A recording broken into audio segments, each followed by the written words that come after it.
No such thing as a stupid question. And boy, isn't that the truth. And I'm going to kind of chase a rabbit tonight. And really, this is kind of a precursor to a once-a-month call that we're going to do. We're actually going to have just a Q&A call once a month. It's probably going to be the first Monday of the month, but I'll let you know shortly.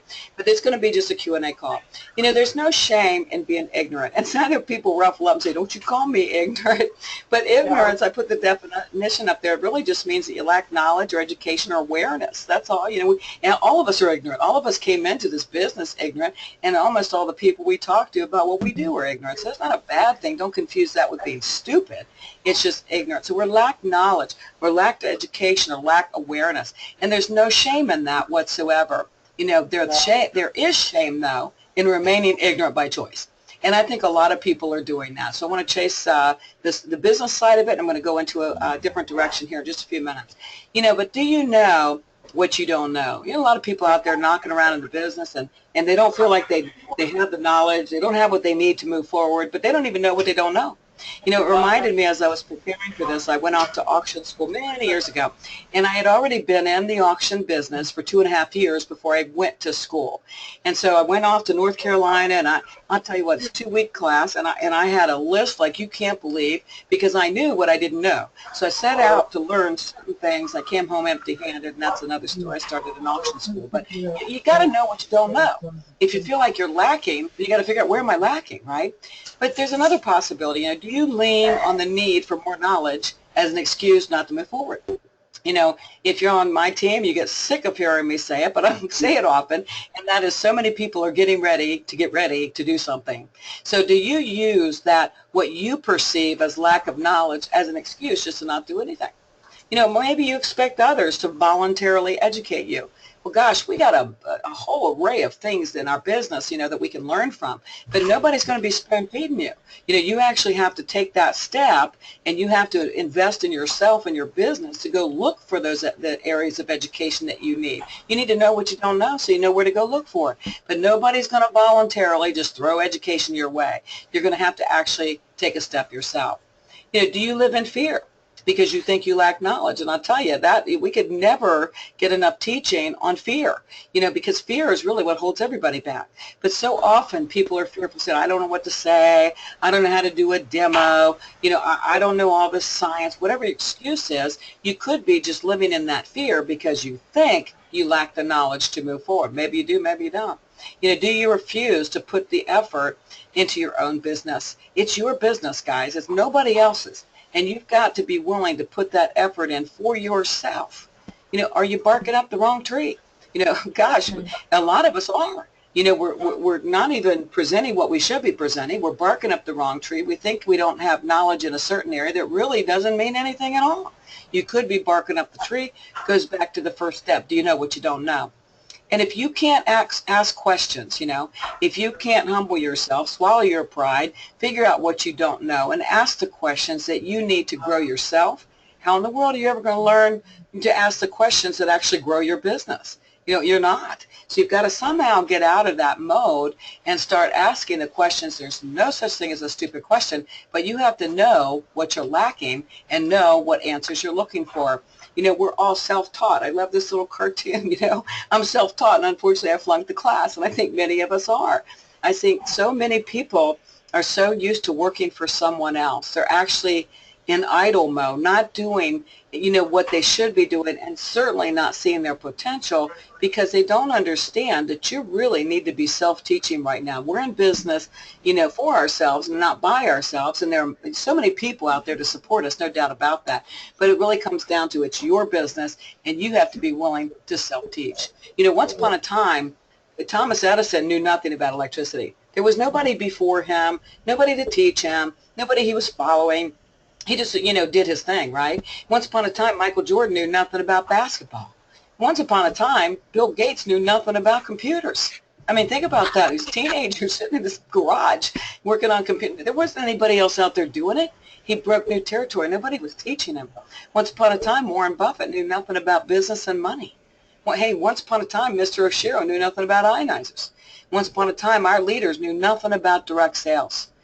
So we have a choice to say, well, I don't know what I don't know, and I don't know what to do or where to go. Or we can stay in that once upon a time mode, or we can just start learning to ask those questions, quote unquote stupid questions that you might perceive as stupid questions that will lead you to success. Somewhere you've got to get the knowledge base, and with knowledge comes confidence, and that's what you need to move forward.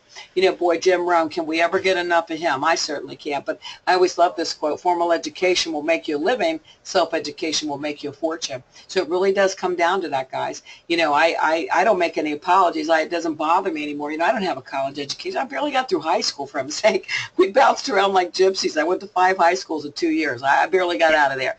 I got my get out of jail free card, right? But I don't have that formal education. But boy, oh boy, I learned to self-educate. This is my third career, if you will, third path I've taken in my life. And nobody was telling me how to do stuff.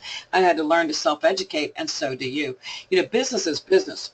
Our business is no different than any other industry that has, self-employed representatives. It doesn't matter. If you're talking real estate, you're required to learn. No doubt about, boy, it's a grueling process to go through the classes and to learn what you need to learn and pass that stinking test. It's no easy task, but that is just the beginning. That test does not prepare you to do real estate.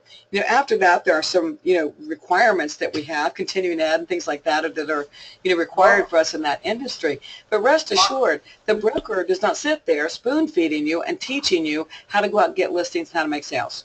And people that look for that, they don't make it. If they're not self-taught, they don't make it. If they don't have what it takes to get out there, right? But I can tell you this, most brokers all across the country do have, weekly sales meetings. Those sales meetings are intended to, you introduce the new listings that you have, and you might brag up a sale that you made. But the broker does a good job trying to bring in guest speakers and people that will come in and educate, their agents on the trends, what's going on, and ethics and things like that. And you know what? I bet if you polled all the brokerages all across the country, only about 10% of people ever even show up, right? They're not willing to be vested. You've got to be willing to be vested in your business. Same is true in insurance. I've never been in that industry, but I'm sure it's a grueling process, that you're required to take this test and to be ready, just to kick off in that industry. And I'm sure that policy changes and, people, the brokerages that you represent changes, things change. That insurance broker does not spoon feed you and teach you every step of the way. You've got to be a go-getter. And, if you own your own bakery or auto detailing shop, a restaurant, or dog grooming, it really doesn't matter what it is, right? If you owned any other type of business, you would know that knowledge is key, but it's up to you to learn. So why would it be any different in this business? There is no difference. But for some reason, I think a lot of people are in idle mode, not doing anything because nobody's telling them what to do. And nobody's just embedding a knowledge chip in their brain. They're not willing to put in the time. You got to start asking some tough questions. And there's no such thing as a stupid question, but you need to know what you don't know, and you need to seek out the answers. So where do you go from that? I'm going to be honest with you. The direction you choose says a lot about your commitment to your business. It's real easy to pick up the phone and ask somebody for something else. It's really, really easy to do that. Most of the time, people are going to be very accommodating, right? But we learn by doing. We learn by being hands-on, by digging in, right? And that's how we retain what we learn. Knowledge is king. Nobody taught Steve Jobs and nobody taught Bill Gates. They were dropouts. They changed the world. There was nobody before them. I can tell you how to bake a cake. That doesn't mean you're actually going to bake it, right? I mean, you got to take some action. I can even hand over the recipe once. There are perpetual recipe secrets that will come to you 50 times for the same recipe. You know what? Usually they've never made it at all. But I can hand over the information. That doesn't mean you're going to take any action. But it's when you put forth action to learn, when you start digging deep, when you become resourceful and do things that will help you achieve your goals, that's when you respect what you've learned, and that's when you're moving forward. And, I often hear people will comment on, oh, my gosh, you know all this stuff, and if I knew all that stuff, let me tell you something. I'm certainly not I don't have anything going on that you don't have going on. I'm not smarter than you are. I'm not more equipped than you are. I've just put the time in. And I often joke about my life and say, I don't have a life, right? Because I'm not married, and, I live alone. I don't have the kids at home anymore. The grandkids aren't close by. And I love to learn. When I got into it, plugging in all the laws and learning and investing time so that I could be equipped, because I've never been in this business before. I didn't know anything about what we were doing. But, you know, that's the only thing that separates me and you. I put in time, and you need to do it too. You can stop expecting others to do the work for you, especially when it comes to the simple things, because it's those times when you're willing to put your hands on something and dig in to find some truth of your own. That's when you retain it. Ask the question and get your answers, and you go find those things. Again, knowledge is king. So I want to break that down just a little bit. Let's look at corporate, for instance. This is fascinating. You know, how many people, I'd like to see, for real, how many people actually tap into the corporate website? I mean, I've heard all kinds of stuff about the website. Oh, I don't like it. Oh, it's archaic. It doesn't matter. This is the company you're representing, right? So this is what you got to work with. Whether you like it or you don't like it, this is what you got to do. And everything, or not everything, excuse me, but a lot of questions, a lot of requests I know that come my way, and I would venture to guess for most people, are found right here on the corporate website. You know, one thing I want to call your attention to that I've gotten better about, and that is at the bottom here, the distributor handbook and the policies and procedures. You know, if you go to work for corporate, you know, I'm sure you've been there, where you've been handed, you know, policies and procedures manual, and you were told, read it and sign it. They want to know that you know what's expected of you if you're going to work for them. Well, you know, there's not a whole lot of difference here, and I think we take it for granted. You know, you need to know, if you're going to carry around a card and represent this company, you need to understand what the rules are. And so you go to the distributor handbook and the policies and procedures. If you got a question about, can I advertise in this way, or can I use the company logo in that way? If you've got any question like that, you need to refer back to the handbook. And you know what? Sometimes it changes. So you need to not just read it once, but go back and refer to it often. It needs to be your rule book, guys. And you're responsible for keeping the rules. And even though you could pick up the phone and ask somebody in your line and says, you know, ask them a question about whatever, compliance, let's say, you know, you just shouldn't just trust their word for it. You should go look for yourself. And I'm not saying they're not trustworthy, but if something has been misinterpreted, it's not them that's going to be in trouble. It's you that's going to be in trouble. You need to understand who you work for and what are the rules of the game. If you don't like the rules, you need to find a different team. But, you know, you got to follow the rules of the game. So for me, I'm making sure this happens now. I'm making a much bigger deal out of it to people that I bring on. I want to know that if they're going to walk around representing our company, they at least know the rules of the game. And I think you should too. Everything else is there. How many times have I heard people say, oh my gosh, you know, I looked online and the form's not there. The form, every single form, if it's in a magic form, it's all there, guys. Every single form you can look for. It's all online. You're going to find it there, but you got to go look for it, right? There's all kinds of things here.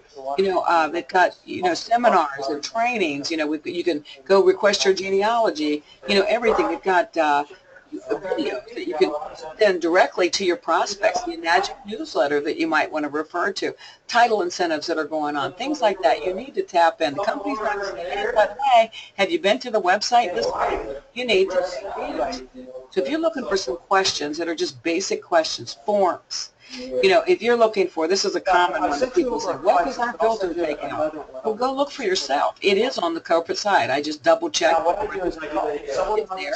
It'll tell you what it takes out. You know, people will say, well, they'll refer to turmeric. Turmeric. So turmeric comes busy. We don't have just turmeric. If you want to know everything that is within the Ukon, then you need to go online, and yes, it's there. It'll tell you everything that's in it, but you got to go look for it. So what am I getting at? It's not that there are people out there that don't want to help you. That's not what it is. It's not that we don't want to be there, that we don't want to help, but it is that when you start investing in your own business and you start looking at things for yourself, you're going to find the truth that's actually happening. You know, you're going to remember it, and you're going to retain it, and you're going to know how to teach the next guy, right? So you've got to go digging for this stuff. Everything that's corporate related can be found on the corporate website. Now, that's not to say that, you know, you read something about compliance or using a logo, whatever it is, and you don't call somebody in your business and just talk to them about it. That doesn't mean that. But, guys, you need to know this stuff. And a lot of the questions that you reach out and you want an easy answer, you want to get dizzy, go online sometime. I mean, it's crazy how people not only ask questions that are so fundamentally basic, but that people spend lots of time online answering the questions that are so simple to find. you know, on the corporate website. So we need to get back to business to focus on our business and treat it like business. And so this is where you find every single thing you need for your business and all the rules of the game, and you should check in with it often. Maybe you need a reminder on your phone. Maybe you need to tell yourself, hey, once a month I need to, you know, go look at the corporate websites. Anything changed? I don't know how you do that, but I have to do reminders like that. Frankly, I don't remember often to go there. Here's another cool thing that's going on right now, and if you haven't been to the website, you just been dialing. You may not know that they have a chat option now. Boy, oh boy, it's phenomenal. I mean, I probably reached out to corporate, I don't know, 5 or 6 times this month already, and it is so fast. I mean, they give you the answer. It's such great customer service. I don't have to call them and stay on hold for a long time because they're so overwhelmed. I don't have to do that. Only one time that I asked a question they couldn't answer, and it was because I was inquiring about a finance unit, and I wanted to see what the status was, and they wouldn't answer me on chat, but they said, we'll call you. Where can we reach you? I gave my number, and I'm not kidding you.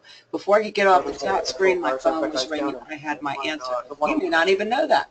Like some of you might be sitting back complaining that when you call corporate, it takes too long. Well, you know what? I would venture to guess that 99% of the questions you have, you can get answered right on that chat screen. And I use that option often, by the way. It's not because I'm afraid to pick up the phone. But, you know, anytime I can chat to get an answer, I do it because I can keep working, right? It doesn't stop me. I'm still doing other things if I should have a wait or whatever. And not only that, I can print it out so I can document that this is what Susie told me last Wednesday. And so, you know, it's a great option. You may not even know it's there. You got questions, simple questions that, you know, can be answered through corporate, probably should be answered through corporate. You need to go there. It's a very simple way to go. But what if it's about, you know, what's the latest trend? What's working? What are people doing out there? How are they turning up the heat out there? Well, tune into calls. You know, it's not fair to, we've got so much out there, my goodness, from Michelle Raley's to Eli's call. I mean, I can't even keep up with the calls right now, to be honest with you. You know, tune into calls. I do want to say that we're also not in the professional call business, so you need to find, you know, what calls you relate to. Where do you learn? A lot of us learn in different ways, you know. We are receptive to different trainers or whatever. So find the calls that, you know, you like and tune into the calls. That's where you hear what people are doing. If things are changing, they're trying to different things, and let me do an hour presentation or whatever, right? That's where you learn.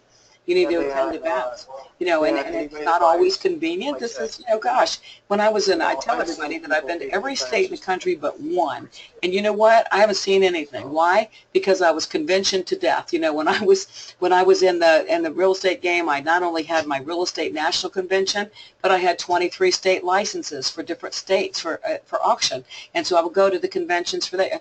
You know, I haven't seen anything, but I was willing to go, right? Because I knew I needed to go. Well, I'll tell you what, it may not always be around the corner. You might actually have to drive a half a day or whatever. You know, go to events. That's where you learn. You need to read.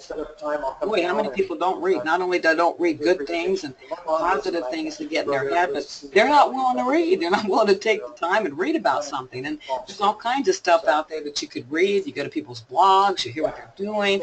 You know, but you have to, again, be willing to invest in your business. And again, visit the site from time to time. You'll see some things going on. But also plug into people in the business. You know, you cannot be in a bubble and make this business work. Okay, I'll send down to you. You can't be in a bubble and not prospect, and you certainly can't be in a bubble and not be rubbing elbows with other people in the business. Plug into other people. You know, maybe they're on your team, maybe they're not on your team. Does it really matter? We're all in the same business, right? So plug into people in the business. Somebody you could call and say, you know what, I'm discouraged, man. I kind of hit a brick wall. You got any ideas for what's working for you? You know, or somebody that you could just share something positive with. You got to plug in to people in the business. And we're not, again, we're not professional socialites here. That's not what we're talking about. But you do need that. You have a network. You need to be using it. But you have to take the step to figure these things out. Nobody's going to feed it to you guys. What about it is it's about strategy.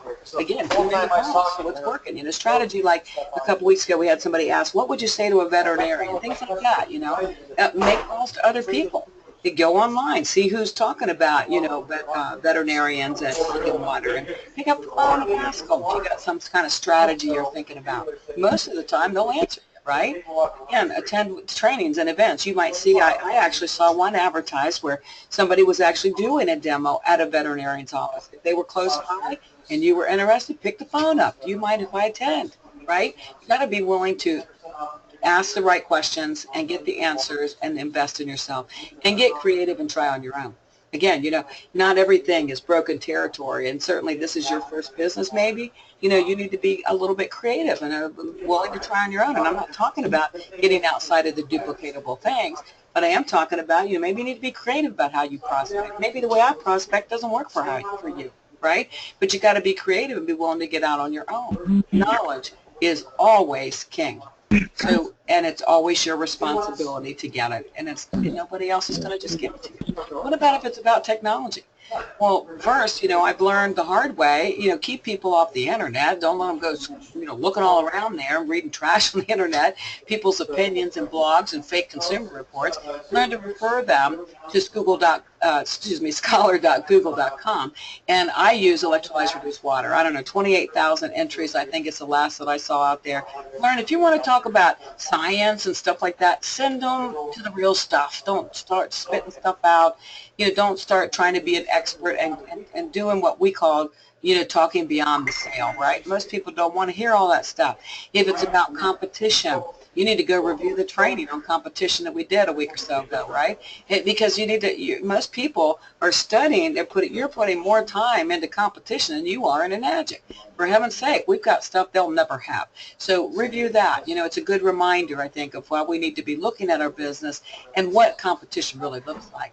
It would be a good idea, if you haven't already, subscribe to my YouTube channel, because every time I upload a training or anything like that, you're going to get it automatically. You don't have to wait to find it or whatever. So it's a good use of your time just to subscribe and it comes to you. If it's about testimonials, go to groups or go to the web, or look at testimonials. For instance, we had one that was put out a long time ago, real good resource of local people. Get out there and do a little research, pick the phone up, but be sure, no matter what you find, that you don't make any claims. Because, when you understand what we have, then you understand everybody needs what we have. It's not a fix for a disease. It's about getting your body in balance, and there's not a human being in the world that doesn't need to work on that. So it's going to be beneficial for everybody with any condition, with any disease, whatever. We're not saying it's going to heal anybody, but it's going to be good for everybody. So don't you be making claims, because you know what? When you do, you put us all at risk. So don't do that. If it's about protocol, again, go to the web and refer to the handbook. Stop confusing yourself and the rest of the world by trying to become a walking encyclopedia of science and technology. Stop it. It's not doing you. It's hampering your success. Stop doing it. You're misguided there, and you're wasting time that you should be doing other things, again, that's duplicatable, but you may not know that unless you're investing your time and asking the questions, right? But unless you're selling to MIT, you're wasting your time. Nobody wants to hear that. They don't understand that, and you're going to just get them to gloss right over. By the way, MIT does have one of our devices. Get answers to the questions that are commonly asked. If you find, the more you talk to people, there are certain things they ask, and maybe you stumble on those things. We'll get answers for them, so you can answer those questions. And you know what, guys? Always remember, my mentor taught me many things many, many years ago. And one thing he taught me was, if you don't have the answer, man up. If you don't have the answer, admit you don't have the answer. There's no shame in that. People actually respect that. If you say, you know what, that's a good question. I'm not prepared to answer it, but I can get the answer for you. There's nothing wrong with that. But you know what happens? People ask questions, and we get nervous. And we start spitting out all kinds of stuff. And all they need is one thing that makes no sense, some kind of nervous response that you put out there, and you lost them completely. Stop it. You don't need to be doing that, right? So put in the time to understand, for instance, the different types of waters we have. Do you even know what they're used for? When I read online and I hear people say, what do I do to do this? These aren't new people, like they just got their device. These people have been around a few years. What would if you understand pH levels and you understand the waters we have, you shouldn't even need to be asking questions like that. Put in the time to understand the different types of water and what you use for it. Again, it's out there, folks. I wasn't born knowing this stuff. I went out and I read, right? Knowledge is king. The question is, will you put in that time? So what do you do with the answers? You learn to listen. That is such a biggie, especially people that are drawn to a business like ours. We like people generally. We're compassionate, and so we get out there, but we need to learn to listen. It is not easy to shut up. Well, trust me, listen to who you're talking to. It's not easy to learn to listen and to shut up. But what else do you do to retain knowledge? You listen, and you take notes. If you take notes, I mean, I can't take notes, to be honest with you. Number one, I could never read my writing. But number two, I don't retain as much when I'm busy making notes as I do when I'm focused on the speaker or the topic or whatever. But you have to, most people have to take notes, and if you do, for heaven's sake, where do they go after you take them? I mean, I know people, they've got journals full of notes. They wouldn't know where to find anything. If you learned something that was noteworthy, then you should file it somewhere so you can go back and get it, right? So figure out how to put that away. Apply what you learned. Isn't that the way it works, right? You don't just learn by hearing, you learn by doing. And so whatever you've learned that's noteworthy, you've listened, you've embraced it, you've absorbed it, and you need to apply it, right? If you need to retain and don't dismiss it. So if you've learned something and you've got a good idea, you've got a golden nugget on a call, you went to an event, you learned something, then for heaven's sake, start applying it. It doesn't mean anything if you don't put it to action. Retain, don't dismiss. Birds of a feather. The same energy and eagerness to learn, for your own development, for your own business, if you will, also carries in to when you're prospecting. Knowledge is always king. All the questions have a purpose. Every single question you ask somebody should have a purpose. And that it's to get the knowledge that we need, right? So the more you learn about the person you're working with, the higher the quote-unquote odds are of getting a chance to change their life. The more you know about them. So again, knowledge is king.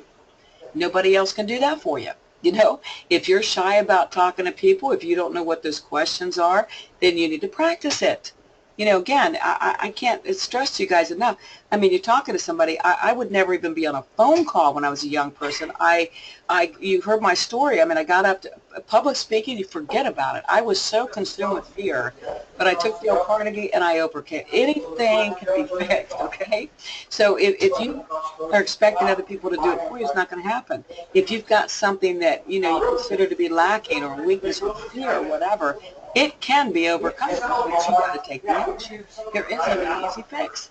Every day somebody tagged this line that said, we're in the self-improvement business with a comp plan. We're all work in progress, okay? We all have things to fix and develop and to learn. We all need more knowledge, right? There isn't an easy fix. It really just has to come down to whether you're willing to invest in yourself and your business. But when you're prospecting, I'm telling you, all the same rules apply. You have to learn to ask those leading questions, and you have to learn to ask a few difficult ones too. Again, we talk in real estate. We wouldn't have paid more go take somebody around, see a bunch of houses when we don't really know what they want in the first place, and we wouldn't take them around if we didn't know they had the ability to buy. Same things apply, right? So you've got to ask leading questions, and you've got to ask some difficult questions. And you've got to be willing to never stop learning. When people say they don't need to plug into calls, they've heard it a million times, when they say things like that, I feel bad for them because I know they're really pretty much done. And they're just going to play with the business like a cat plays with a mouse. Once you think you know it all and you don't need to invest the time, you don't need to learn, you've already heard it a million times, you've already seen a demo, once you start saying that, you're finished, right? So you never stop learning, not for your own business and not for the individuals you work with. I'm a woman. I don't hide that from anybody. And I can tell you, never, big danger thing is to say you think you know it all. You never stop learning. You should always be hungry for knowledge, always eager for, always wanting to be a better you. Whether you're in business or not, knowledge is always king. So if you're prospecting, you need to remember all these same rules apply, but you've got to look at the fact that knowledge is going to be what's going to make you a winner, right? And so questions and answers, we need to look at those when you're prospecting, when you're building your business. You must learn to ask questions. I mean, there's no way around it, right? So what leading questions are you asking prospects? And do you listen when they talk? So many people, you haven't asked the questions, invested in yourself to get to a point where you're confident enough to be able to have this conversation in the first place. And so when they're talking, you're thinking about what am I going to say next? You're not even listening to what they're saying, right? So you have to learn to calm down. Once you learn what you're supposed to say or the things that come naturally for you to say, you can relax and enjoy that conversation because you already know what's going to come next, right? But if you learn to just we usually get nervous and we start talking. And we never learn anything, right? Do you retain what they say? I think some of that is you're really kind of born with. I had a turbulent life as a child, and it was like looking out for danger all the time. I'm serious. And so I'm really very tuned in to people. I hear the inflection of their voice. I look in their eyes. I can see what they're thinking, right? And I retain what they say. And it really can be annoying to people because sometimes they'll say, wait a minute, time out, that's not what you said. Because I retained what they said. Why? Because I care about them and I listen to them and I tune into them. I'm more focused on them than I am on me. And so you've got to learn to retain what they say. It makes people feel good when you can talk to them months later and say, hey, by the way, I remember you had a dog that you had taken to the vet. It wasn't doing well. How's that dog doing? Or you can say, by the way, I got a note here. It was your anniversary. Happy anniversary. Forgot to tell you that. When you can personalize things because you've retained what they told you, it makes them feel like $1,000,000. And do you make notes for future reference?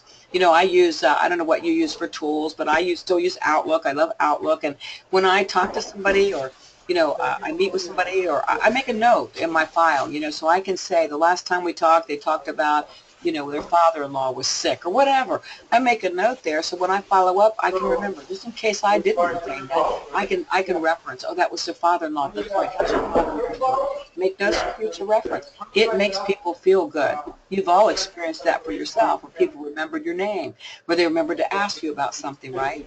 And do you apply what you've learned? So those things, all add up. Asking tough questions, knowledge is king. What are some icebreakers? What do we do out there? There's not a rule book for that, guys. There's not a whole big list, and you get to go through multiple choice and figure out which words you're going to speak to prospects. But find something. The rule of thumb is generally find something to compliment them about, a total stranger. And trust me when I tell you, don't say, oh, nice shoes or something stupid, because they'll see it coming. I'm going to give you an example of two people just in this last week that I prospected, how it flowed. I was in the line in a store, and the lady in front of me, had a conveyor belt thing going, and she had 3 boxes of the same hair color, and a lot of other things, by the way, and then she had a case of water. And so I looked at her, and her hair really did look good. And I said, excuse me, if you don't mind me saying so, your hair is beautiful. And she's like, oh, gosh, thank you, right? Who doesn't love to hear that? And I said, I just have to ask you, I hope you don't mind me asking, but is that hair color for you? Do you actually use that? And she goes into this whole thing, yeah, and he's telling me all how wonderful it is, and I'm listening and asking questions, right? It's just a great conversation. I made her feel like $1,000,000. I told her it was beautiful, and it really was beautiful, right? So I said, well, that's pretty bold stuff. Start doing your own hair. What made you do that? And what do you think she's going to say? It was either time or money. She was going to be money. And so she said, boy, it just gets more expensive out there. And I said, there must be a way that I can do that for myself. And so I'm complimenting her on that, right? We're talking about money. And I said, well, one last thing. You probably think I'm crazy asking all these questions, but I can't help myself. If you're so tuned into being frugal, why are you buying bottled water at $10 to $12 a gallon? And it was a very long pause. I'm looking at her, she's looking at me, and I felt like what she was thinking is, oh my gosh, am I paying $10 or $12 a gallon? But I shut up, and I went, and she said, well, if you tasted our tap water, you wouldn't drink that. And I said, no, I'm sure I wouldn't, but I definitely wouldn't be drinking that bottled water. And I said, if you care enough about your hair and you do such a remarkable job, you should care about your skin too. And it kind of led into a conversation where I said, I'll buy you a cup of coffee and tell you what I got, right? And so I said, I bought, an inch of my water once, and it's good forever. I don't ever have to do that again. I know I've got great water, and I don't have to do what you're doing, spending $10 or $12 a gallon for something that's not good for me. And so that's all it is. Another situation was in the post office, a real small post office. There was only one person behind the desk, and the person in front of me, it was almost a comedy of errors. I mean, just like, it just wasn't going well, right? And I'm waiting and waiting, and finally this woman turns around to me, almost apologetically, like, she feels bad, right? Because it's like a comedy of errors. And I just laughed, and I said, boy, are you a patient woman? And she said, well, I was going to say the same thing about you. And I said, do you work with children? And she said, no, I don't work with children. Why do you ask? I said, well, I don't know, you're compassionate and patient. It struck me as somebody that might be working with children because of it. What do you do? And she said, actually, I'm looking for something to do. I last went off to college, and my husband says I have too much time on my hands, and I haven't worked in years, and I'm just trying to figure out what to do. Well, what do you think I did with her, guys? And so she asked me what I did. And I said, oh, gosh, I just have a ball. It's kind of crazy. I mean, I extend compassion to people. I kind of help change lives, and I get paid very well to do it. That might be something you need to hear about. So, of course, that led to we're having coffee, right? She's going to hear about what I do. Leading questions, compliment. One had beautiful hair, one was patient. Do they work with children, right? Give them something to compliment them about. It's got to be something you can find in people. And don't ask questions you don't want answers to, right? You don't want to say, for instance, why are you drinking that bottled water? You don't want to be so direct, or aren't you tired of carrying bottled water? Well, they might say, no, not. Thanks for asking, right? You don't want to ask questions you don't want answers to. And don't talk beyond the sale. If you've not been in sales, you may not understand what that means, but it's just, when you're talking way past the point of having them on board, if you're listening to them and you're tuned into them and you learn to not talk nervously, you'll learn not to talk beyond the sale. But, one question leads to another question that leads to another question. It just kind of keeps rolling when you get used to it. But you got to ask some questions. You got to know what you don't know. Put in the time, invest in yourself, which knowledge again brings confidence, and you learn to ask those questions. You learn to interject your life and your personality, but you're not in a conversation to teach them about you. You need to learn about them. So we can't get caught up in it, right? We really want to help them. So we don't sit there and talk all about, oh yeah, I remember when in 15 minutes of me talking about my hair, for instance, that wouldn't be the goal, right? So it needs to be personal, and it needs to be pleasant, and we need to do it with compassion, but it isn't about you drowning them in information about yourself. These contacts may eventually transition into friendships, and I hope so. But your first goal is to get the opportunity to share what you have, and not to have coffee and talk about kids. That's not the first goal, right? It's to get the opportunity to share what you have. And hopefully, your compassion will turn into that friendship, right? Knowledge is always, always king. And so, unfortunately, I was going to take this time to go into question and answers to see if there might be any out there. I can still attempt to do that with our chat screen, but since we're having technological issues on this end and I can't hear you guys, that's the only way I can go about it. So I'm going to see if anybody types anything in. If not, I just want to remind you that we are going to start doing a straight-out Q&A call. There's not going to be any training or message from me or anybody else. And so I would like you to think about some questions. If I can't answer them, somebody on the call will. We're really privileged to see Jim Gilliland with us tonight, and I'm so sorry, friend, that we can't hear from you, because you just always bless us so much. I appreciate you being on this call with us, but hopefully he'll be tuned in when we do the Q&A call. I'll be sure to announce that so you guys all know when that's coming. I don't see anything on the chat screen. I want to thank you so much for your patience. I know I like to open it up. I like to hear from you. I'm not able to do that. Thank you for understanding technology is always can be a challenge for us.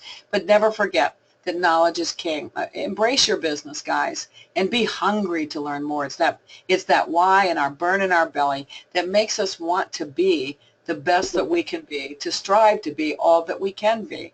And if we're sitting back and making excuses for not learning, or we're just expecting we can pick up the call and have somebody else tell us the easy fix, or somebody else send us a form, or somebody else to talk about a filter, and not invest in ourselves, we can never really get to where we want to be. So thank you all for being here tonight. God bless you all. Appreciate you tuning in.